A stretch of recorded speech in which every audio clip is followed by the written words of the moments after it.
Continuamos en este especial Día de la Constitución aquí en Informa Radio, en este miércoles 6 de diciembre. Y lo primero que tenemos que hacer para dar paso a nuestro siguiente invitado es felicitarle por esa presentación de su libro Cartas Boca Arriba, la subversión de la democracia, 1931-1936, que tuvo lugar ayer en Coruña por parte de su autor, de Jorge García Conte.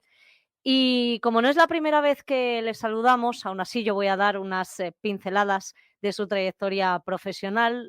Podemos decir de él que es licenciado en Derecho, además la especialidad, iba a decir especialización, donde él se sitúa como es ese Derecho Constitucional, nos viene muy bien para el día de hoy. Universidad de Valencia es donde lo ejerció, graduado en Ciencia Política y de la Administración por la UNED, letrado del Ilustre Colegio de Abogados de Valencia y, por si fuera poco, que hay que ser valiente en estos tiempos, padre de familia numerosa. Entiéndaseme aquí la ironía.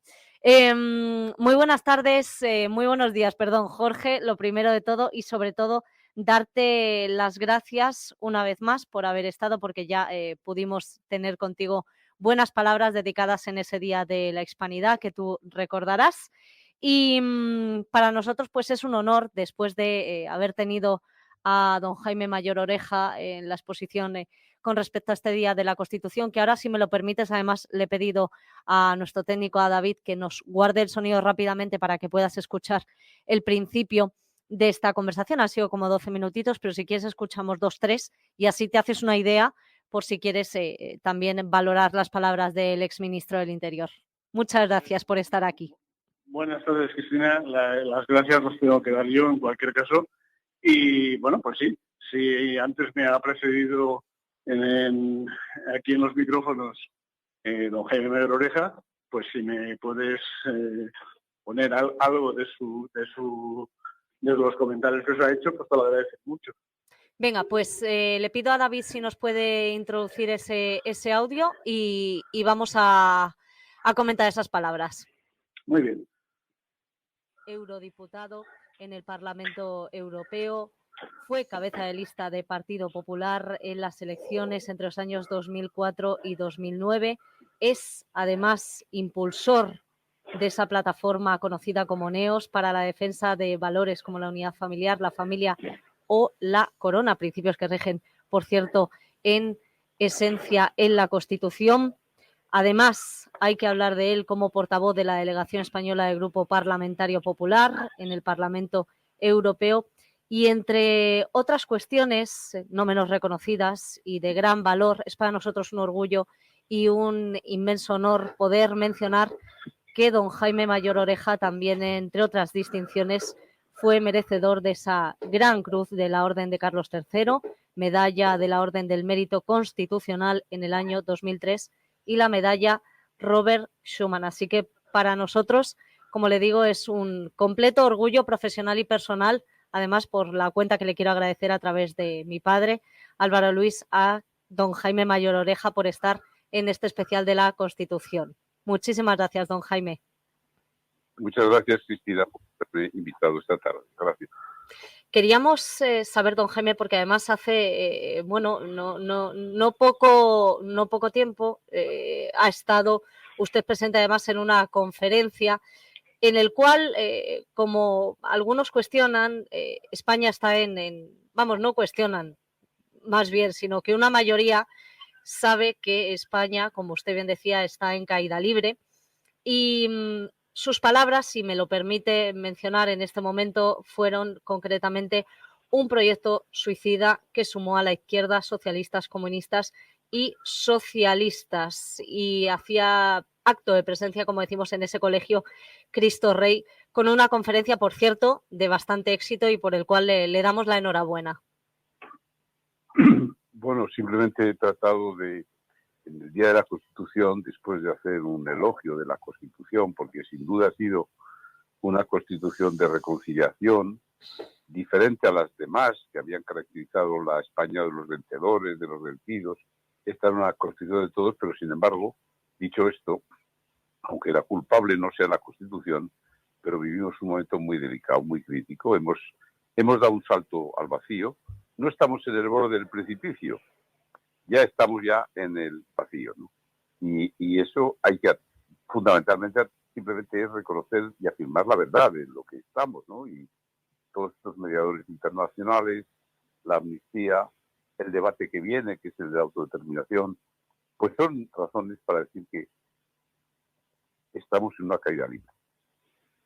De hecho, hay, otras de las palabras que mencionaba en un medio de comunicación conocido es que el origen de esta crisis hay que situarlo en una crisis de fundamentos. Efectivamente, esto no es una crisis simplemente política o económica, no, una crisis en las que hemos ido perdiendo referencias permanentes. Y cuando pierdes referencias permanentes, entras en crisis o entras en decadencia.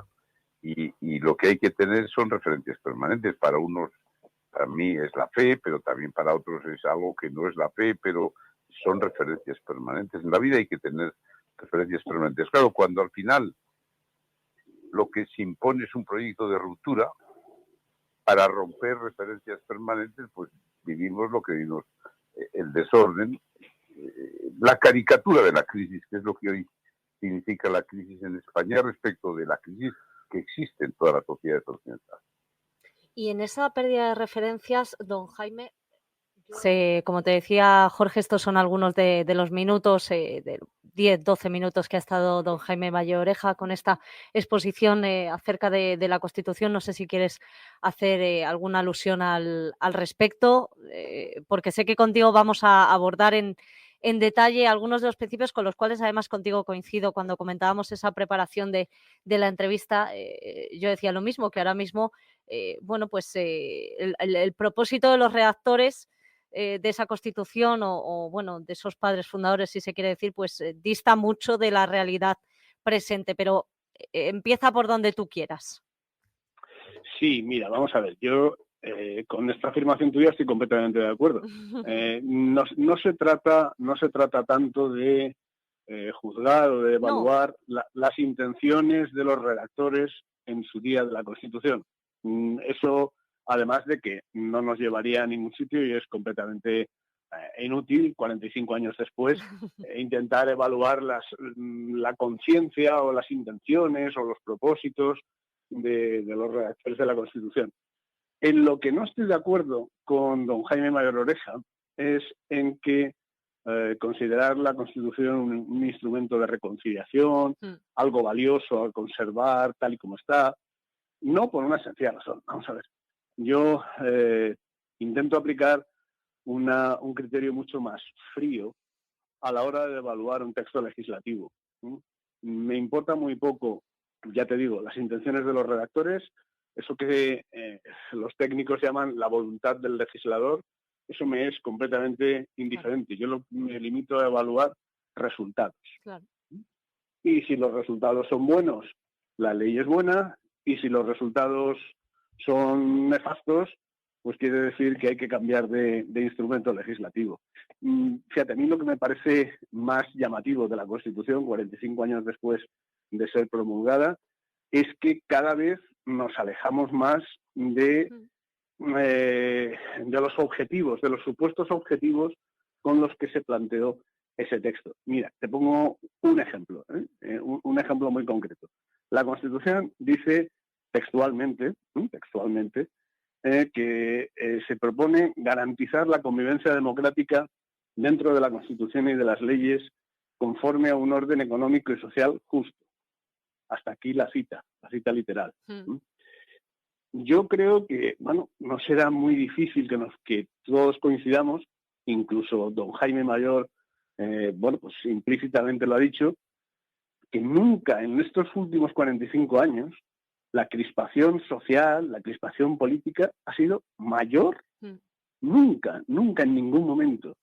El enfrentamiento entre bandos, cómo se excluyen recíprocamente los bloques de izquierda y de derecha, porque ya no existen partidos, lo que existen son bloques. Sí. Esto que hoy en día se habla tanto de la polarización, a mí no me gusta mucho el palabra de la polarización, pero lo que sí es cierto es que existen dos bloques antagónicos. Y, por otra parte, dentro de la cita que te he mencionado de conforme a un orden económico social justo, bueno, es que 45 años después parece un sarcasmo, ¿no? Porque Sí. es que estamos hablando de un país como España que tiene 2.700.000 parados, bueno, según el método de contabilizar de Yolanda Díaz, ¿no? En el que los contratos temporales se convierten en fijos discontinuos y desaparecen de las listas del paro. Pero bueno, a las cifras oficiales me remito. 2.700.000 parados, un 37% de la población activa. Un país como España en el que la vivienda ya no es que sea un derecho, como dice la propia Constitución, es que es un lujo que está al alcance de cada vez menos personas. En el orden laboral, la precariedad se extiende como una plaga, especialmente, por supuesto, entre la población más joven. Este es el orden económico social justo, esta es la convivencia democrática. A mí me parece un fracaso absoluto, y si no quieres utilizar palabras tan gruesas, bueno, pues te puedo decir que nunca como hoy hemos estado tan lejos de los objetivos que la Constitución se planteaba 45 años atrás. Hay que además hacer alusión a ese término que venimos escuchando en estos días. Yo creo que no habíamos escuchado tanto el Estado de Derecho como, bueno, pues a raíz de este acercamiento a ese prófugo de la justicia, que además, como seguramente te hayas hecho eco de esas declaraciones en la cadena SER, no tenía ningún tapujo a la hora de mencionar Pedro Sánchez, que sí, y quién ponía en duda que se está negociando, que se ha negociado y que se va a negociar con prófugos de la justicia como Puigdemont, y por tanto esa quiebra del Estado de Derecho y nunca, mejor dicho, como se alude, como tú mencionas, expresión de la voluntad popular. Sí, sí. A ver, Pero voluntad la suya, no sí, el sí, sin pueblo. duda. Vamos a ver, mira, yo soy valenciano y en Valencia cuando una situación es disparatada, ¿no? Descabellada, cuando ya se ha salido de lo admisible, pero tiene un punto surrealista, decimos, esta es una situación de traca, ¿no? Bueno, pues esto lo decimos mucho. Pues lo de Puigdemont es de traca, efectivamente. Si no tuviera el ingrediente trágico que tiene, verdaderamente sería de traca. Lo que ocurre es que, bueno, nos echamos las manos a la cabeza ahora cuando Puigdemont, bueno, pues se ha convertido prácticamente en el árbitro del tablero político. Pero lo bien cierto es que el Poder Judicial ha estado mediatizado y condicionado por los otros dos poderes, por el legislativo y por el ejecutivo, y viene siendo así desde hace decenios. Y sí, ahora decimos, qué barbaridad, ¿dónde va a ir a parar el Estado de Derecho? Pero llevamos decenios en los que ni ninguno de los dos grandes partidos, ni el partido grande de la derecha ni el partido grande de la izquierda, se ha preocupado por eso. Al contrario, los dos, Partido Popular y Partido Socialista, han usufructuado una ley orgánica del Poder Judicial que les permite controlar a su antojo el órgano de gobierno de los jueces, quitar y poner magistrados, vamos a decir, dóciles, vamos a decir, sumisos o receptivos a las instrucciones que cada uno de los partidos transmita. Llevamos decenios en que al final nos hemos acostumbrado, y en gran medida nos habéis acostumbrado los medios de comunicación, todo se ha dicho, a oír hablar de magistrados conservadores, magistrados progresistas. Sí. Esto es acabar con el Estado de Derecho. Cuando el máximo órgano de gobierno del Poder Judicial, el Consejo General, nos acostumbramos, y todos lo decimos, este magistrado, el magistrado fulano, es conservador y la magistrada mengana es progresista. Bueno, pues eso es acabar con el Estado de Derecho, es acabar con la independencia judicial. No sé, en otro orden de cosas, pero hablando del mismo tema. La manipulación grosera que se ha hecho en la última legislatura del Código Penal, según los intereses personales, personalísimos del señor Sánchez, ¿no? Pues suprimiendo el delito de sedición, con la proposición de ley orgánica de amnistía, a la que hacíamos referencia hace unos minutos. Sí. Bueno, pues sí, esto desacredita la identificación de España con la noción teórica del Estado de Derecho. Y aquí también, como lo que te decía sobre el orden económico y social justo, pues nunca antes habíamos estado tan cerca de, en vez de ser un Estado de derecho, pues no sé, me atrevería a decir, nunca habíamos estado tan cerca de ser un Estado de desecho. Esa es nuestra situación actual.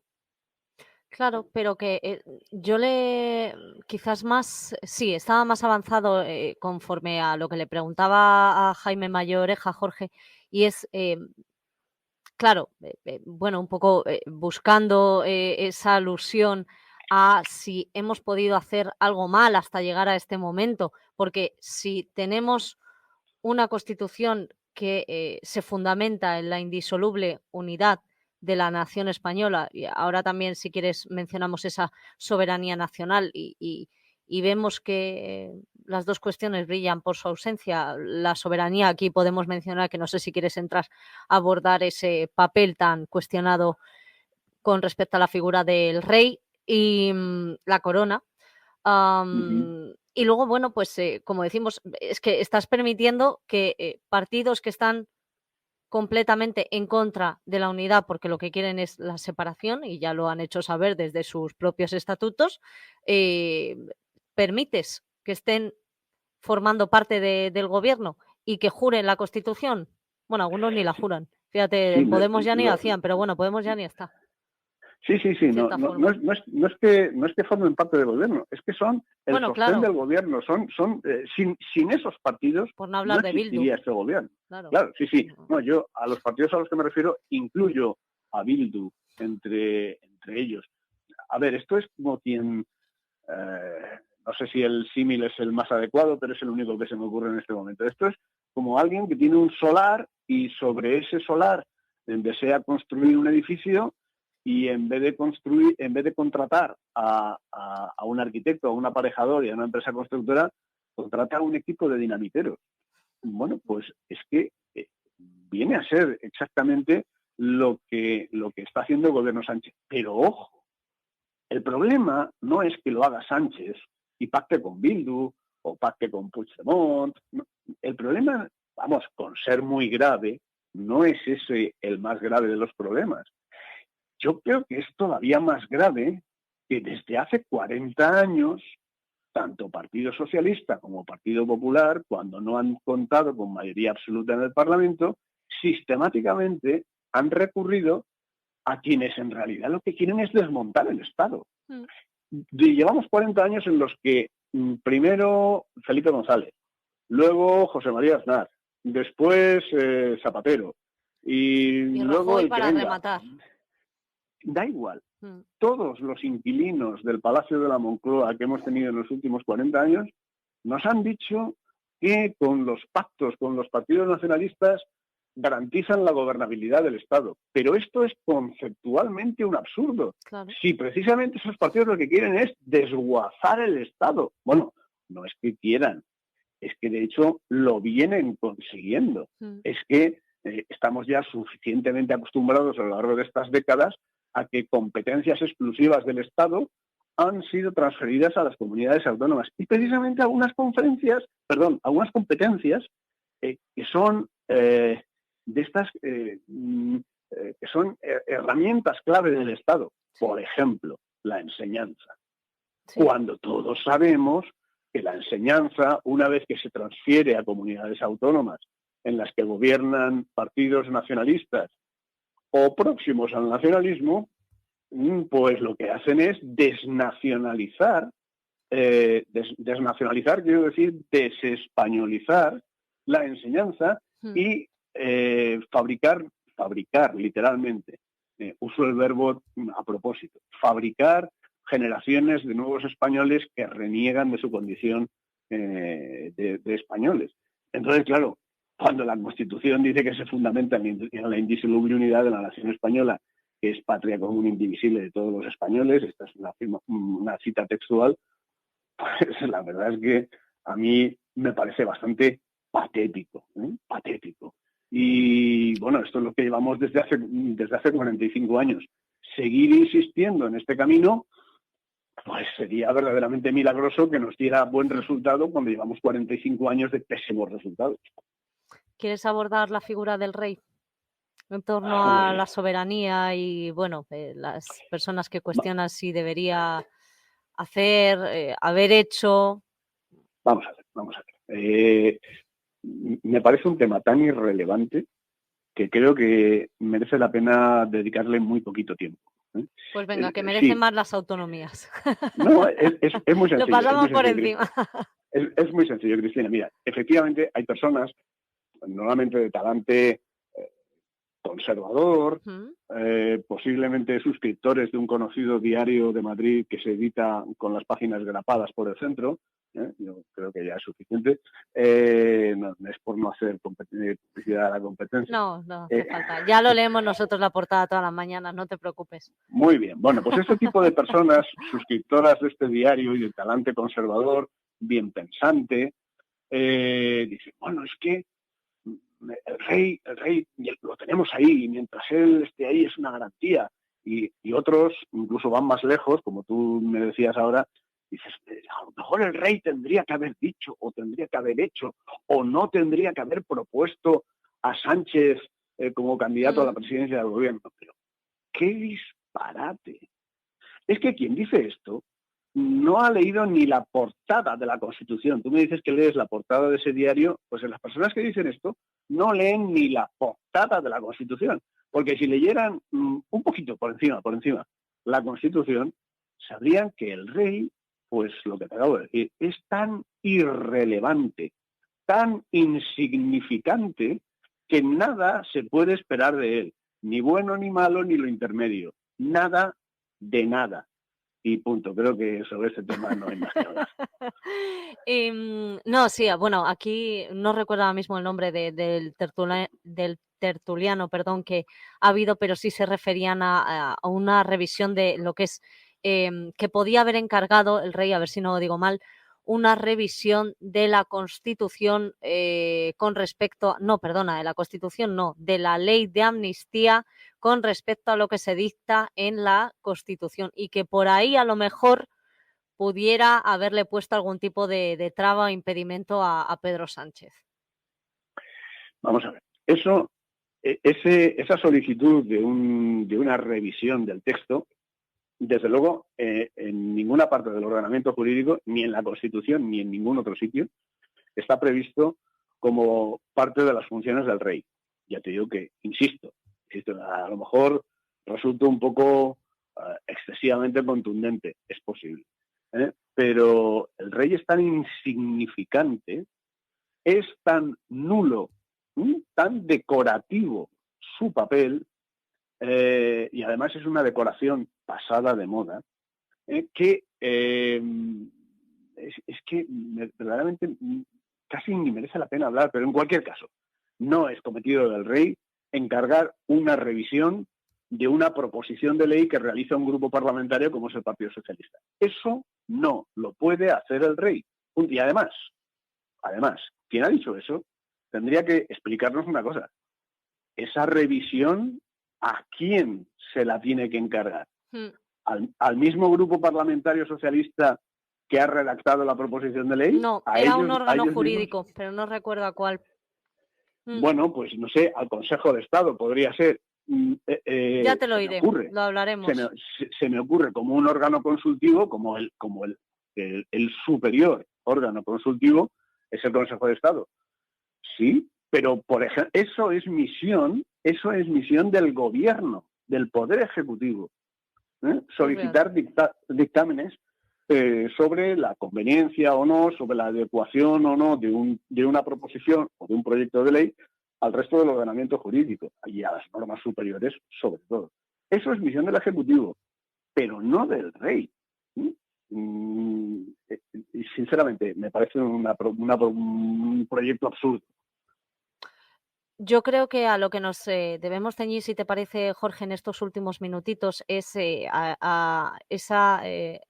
abordar como mencionábamos en la preparación de la entrevista, esos puntos débiles y concretamente con el estado de las autonomías, no solo por cómo ha estado redactado, por cómo lo estamos viviendo, sino además por todavía lo que podría tener de camino por recorrer.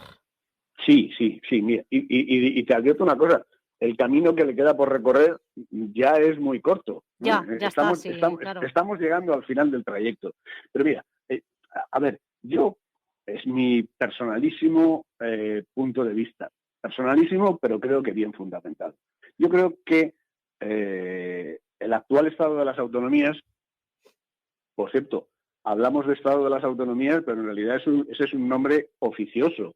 En ningún lado, ni en la Constitución ni en ningún otro texto, se define el Estado español como Estado de las autonomías. Pero bueno, para entendernos, este Estado de las autonomías tiene una serie de puntos débiles que no nacen ahora, ni en la legislatura anterior, ni en la precedente, ni en la de Zapatero, ni en la de Aznar. No. Lamento llevar la contraria a don Jaime Mayor, pero esto es aborígine. Esto es desde el comienzo. Mira, la Constitución nació de un pacto, esto lo sabemos todos y se nos ha además repetido constantemente. Fue fruto del consenso entre las grandes fuerzas políticas de aquel momento, que eran, bueno, pues básicamente como ahora, izquierda y derecha. En aquella época había 4 grandes fuerzas políticas, las 2 hegemónicas eran UCD y el PSOE, la Unión de Centro Democrático y el Partido Socialista, y luego estaban el Partido Comunista, que en aquella época lo dirigía Santiago Carrillo, y Alianza Popular, que estaba comandada por don Manuel Fraga. Estas fueron las grandes fuerzas políticas. Y cometieron un error gravísimo, un error de novato, de principiante, y es admitir en el consenso constituyente a, como yo decía hace unos minutos, a quienes no pretenden construir el Estado. Lo que pretenden es deshacerlo. Se sometieron al chantaje de los partidos separatistas, que además, desde el principio, no tuvieron la menor intención, y ni siquiera disimularon, no tuvieron la menor intención de ser leales al pacto ni a la propia España que justifica la existencia de la Constitución. Es decir, hay una cosa que es básica y elemental. Cuando se elabora la Constitución, se supone que son los representantes de la nación, los diputados, los que proporcionan a la nación un texto que debe refrendar. Pero todo esto que estoy diciendo incluye implícitamente que hay una nación previa a ese texto constitucional. Bien, pues los partidos separatistas, a los que se invitó a formar parte del consenso constituyente, en ningún momento ni aceptaban la existencia de la nación, ni se sometieron a su soberanía. Al contrario, lo que dijeron desde el primer momento y dejaron muy claro, e invito a quien quiera echar un vistazo al diario de sesiones de aquella época, de las Cortes, pues verá cómo ni los representantes del PNV ni los representantes de Esquerra Republicana, por ejemplo, manifestaron ningún tipo de adhesión a la Constitución. Es decir, Esquerra Republicana votó no en el referéndum constitucional y el PNV se abstuvo. Ninguno de los dos, ni nacionalistas vascos ni nacionalistas catalanes, se adhirieron a la Constitución, a pesar de haber dejado en ella su huella. Y cuando me refiero a la huella, me refiero a cosas muy concretas. Me refiero a que en el artículo 2 de la Constitución se reconoce el derecho a la autonomía de las nacionalidades. Bien, las nacionalidades entonces ya hemos visto que son las naciones de hoy en día. A la disposición adicional primera de la Constitución, donde se admite la existencia de unos fantasmagóricos derechos históricos de los territorios forales. Derechos históricos. ¿Y por qué el País Vasco es más histórico que Murcia? Es que yo es una cosa, no lo puedo comprender. ¿Por qué el País Vasco tiene más derechos históricos que La Rioja? Es que me parece incomprensible. Pero bueno, a esto se sometieron los constituyentes. A la disposición adicional 4ª de la Constitución, que abre la puerta a que Navarra sea absorbida cualquier día de estos por el País Vasco, para crear esa Euskal Herria con la que sueña Bildu, por ejemplo.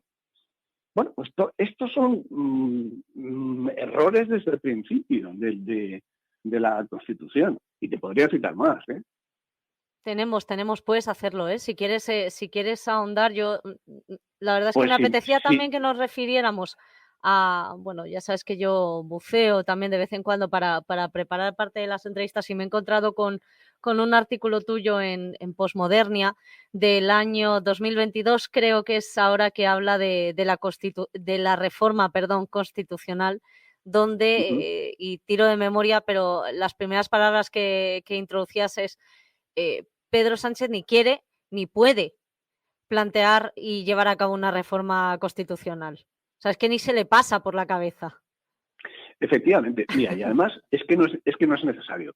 El desarrollo del régimen constitucional desde 1978 hasta nuestros días viene marcado por una cosa que los juristas denominan el principio dispositivo. El principio dispositivo, vamos a traducirlo al cristiano. El principio dispositivo en el constitucionalismo viene a ser como lo que se dice de los gallegos, ¿no? Que si te los encuentras en una escalera no sabes si están subiendo o están bajando, ¿no? Bueno, pues algo así viene a ser el principio dispositivo. Es decir, es la ambigüedad más completa. La Constitución, y como la mayoría de los españoles, me consta, no han leído la Constitución, yo invito a que los españoles, hoy, que es el 45 aniversario, que la lean y verán, por ejemplo, se encontrarán con una sorpresa. La Constitución en ningún momento habla de que el Estado español se va a descentralizar. No. Lo que dice la Constitución es que el Estado español se puede descentralizar. Depende de si las provincias quieren constituirse en comunidades autónomas o no. Esto es lo que dice la Constitución. Y como esto, todo el título octavo, bueno, pues se basa en esa ambigüedad que los técnicos llaman, pues, el principio dispositivo. Pero es que esa ambigüedad a lo que nos ha llevado es a que ha sido magníficamente aprovechada por los enemigos del Estado y por los enemigos de la supervivencia de la nación.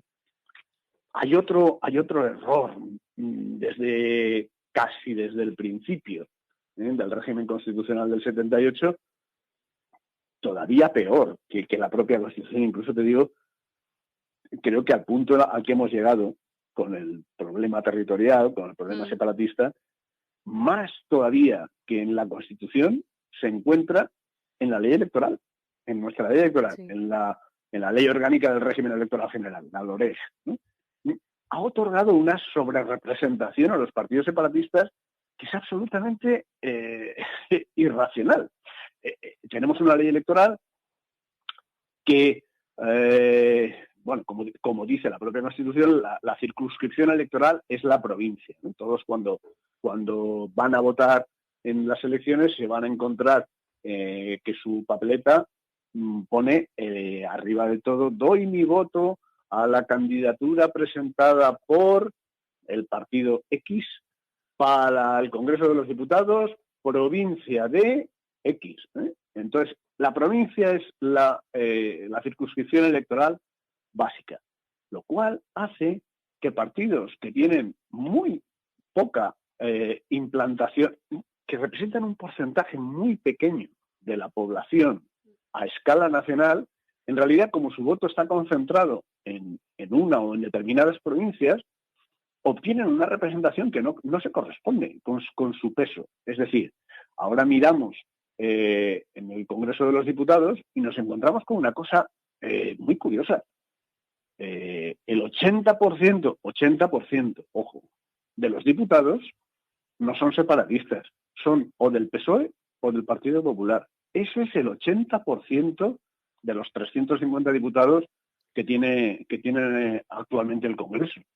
Sin embargo, dentro de ese 20% restante, en realidad es menos del 20%, hay unos partidos separatistas que en realidad ejercen un poder, no sé si decirte omnímodo, pero casi omnímodo sobre ese otro 80% de la población. Es decir, desde el principio del régimen constitucional de 1978, nos hemos hecho trampas en el solitario para que ganen siempre los separatistas, en términos electorales. Y por otra parte, mira, también te diría una cosa que me parece que no se puede eludir, ¿no? Antes te lo decía, o hacía alusión al menos. Tanto el Partido Socialista como el Partido Popular no han dudado en aliarse con el separatismo cuando les ha hecho falta. Bueno, a ver, te digo, el separatismo posiblemente quede más técnico y más elegante hablar del nacionalismo fraccionario. Bien, pues tú llámale como quieras, ¿no? Pero lo que sí es cierto es que no habríamos llegado a esta situación si no hubiera sido porque al Partido Socialista y al Partido Popular, a lo largo de toda la vigencia del régimen constitucional del 78, pues les ha interesado coaligarse con ellos. Mira, hace unos pocos años, cuando Rajoy era presidente del gobierno y bueno, las cosas en Cataluña se estaban poniendo verdaderamente complicadas, recuerdo haber visto una viñeta de un humorista. Ahora no recuerdo ni el medio ni el humorista. Desgraciadamente mi memoria es muy, muy flaca. Pero bueno, el caso es que representaba a Felipe González llevando un platito de comida a una mascota, a un dragoncito pequeñito, ¿no? Una cría de dragón, ¿no? Y luego aparecía el presidente Aznar llevando un plato de comida un poco más grande a un dragón un poco más crecidito, ¿no? Y luego aparecía Zapatero llevando ya un plato, bueno, de dimensiones importantes de comida a un dragón, digamos, adolescente, ¿no? Y finalmente aparecía el pobre Rajoy, pobre, no, vamos a ver, no es que yo sea un rajoyista incondicional, en absoluto lo soy, ¿no? Pero bueno, no deja de ser lastimoso la situación que reflejaba la última viñeta y sobre todo lastimosa la situación real de España. Y era Rajoy atemorizado, arrojando una cantidad tremenda de comida, un saco de comida, a un dragón terrorífico que echa fuego por la boca y está a punto de devorar a Rajoy y además de a él a todos los españoles. Esto es lo que ha ocurrido. Pues mira, te voy a recordar quiénes son y se lo dejamos a los oyentes para que puedan verla también si la quieren buscar en internet. Salió en el periódico Granada hoy y fueron los humoristas Gallego y Rey. Y Rey, efectivamente, sí, que por cierto son buenísimos, Muy bien, gracias, Cristina, por recordar.